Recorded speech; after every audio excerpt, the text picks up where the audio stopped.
नमस्ते दोस्तों। भारत का इतिहास इतना पुराना और गहरा है कि हर मोड़ पर एक नया राज मिलता है। लेकिन सबसे बड़ा राज छुपा है हमारी धरती के नीचे, एक ऐसी नदी जो वेदों में नदियों की मां कही गई, सरस्वती। हजारों साल पहले ये नदी भारत के नॉर्थ वेस्ट हिस्से में बहती थी, लेकिन अचानक ये इतिहास के पन्नों से गायब हो गई। आज हमारे पास सिर्फ राजस्थान का थार रेगिस्तान है, जहां दूर दूर तक सिर्फ रेत के टीले नजर आते हैं। पर क्या आप विश्वास करेंगे कि इसी तपते हुए रेगिस्तान के नीचे कभी एक विशाल, नीला और पवित्र समुंदर जैसा पानी बहता था?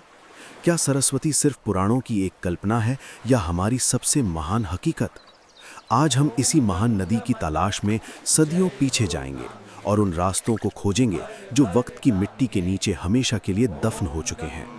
दुनिया भर के इतिहासकार हमेशा से एक बात पर सहमत रहे हैं कि मानव सभ्यता का जन्म नदियों की गोद में ही हुआ है, चाहे वो इजिप्ट की नाइल नदी हो या इराक की टिग्रिस। भारत में भी हड़प्पा और मोहिंजोदारो का नाम तो आपने बचपन से अपनी स्कूल की किताबों में पढ़ा ही होगा।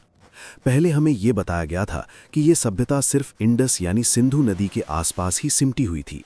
लेकिन दोस्तों, पिछले कुछ सालों में जब मॉडर्न आर्कियोलॉजी और नए सैटेलाइट मैप्स की गहरी रिसर्च हुई, तो एक चौंका देने वाला सच दुनिया के सामने आया। रिसर्च में पता चला कि इंडस वैली सिविलाइजेशन के लगभग 2/3 शहर यानी 60% से भी ज्यादा पुराने ठिकाने उस जगह पर बसे थे जहां आज कोई नदी मौजूद ही नहीं है। इन सूखे रास्तों के नीचे कभी सरस्वती का विशाल रूप बहता था, जो उस वक्त की सबसे बड़ी जीवन रेखा थी। ये लोग आज से 5000 साल पहले भी इतने एडवांस थे कि आज की इंजीनियरिंग भी उन्हें देखकर दंग रह जाती है। उनके पास 2 मंजिला पक्की ईंटों के घर थे, हर गली में बेहतरीन अंडरग्राउंड ड्रेनेज सिस्टम था और बड़े बड़े पोर्ट्स थे जहां से दूर दूर के देशों जैसे मेसोपोटामिया के साथ व्यापार होता था। सोचिए, बिना किसी महान और 12 नदी के इतनी विशाल आबादी और इतने बड़े शहर कैसे जिंदा रह सकते थे? सरस्वती सिर्फ उनके पीने का पानी नहीं थी, बल्कि उनके खेत, उनका अनाज, उनका व्यापार और उनकी पूरी अर्थव्यवस्था की रीढ़ की हड्डी थी। उस वक्त ये नदी लगभग 7 से 10 किलोमीटर तक चौड़ी थी। जी हाँ, आपने सही सुना, 10 किलोमीटर चौड़ी। ये आज की महान गंगा नदी से भी कहीं ज्यादा बड़ी और शक्तिशाली थी। लेकिन फिर सवाल उठता है कि इतनी विशाल और महान नदी अचानक गायब कैसे हो गई? क्या इसे किसी पुराने श्राप का सामना करना पड़ा, या फिर कुदरत ने कोई ऐसी भयंकर चाल चली जिसे इंसान समझ नहीं पाया? साइंस कहती है कि लगभग 4000 साल पहले धरती के अंदर एक बहुत बड़ी और विनाशकारी हलचल हुई थी। टेक्टोनिक प्लेट्स के अचानक हिलने से हिमालयी इलाकों में विशाल और खतरनाक भूकंप आए। इन भूकंपों ने धरती की सतह, पहाड़ों की बनावट और नदियों की ढलान को हमेशा के लिए बदल दिया।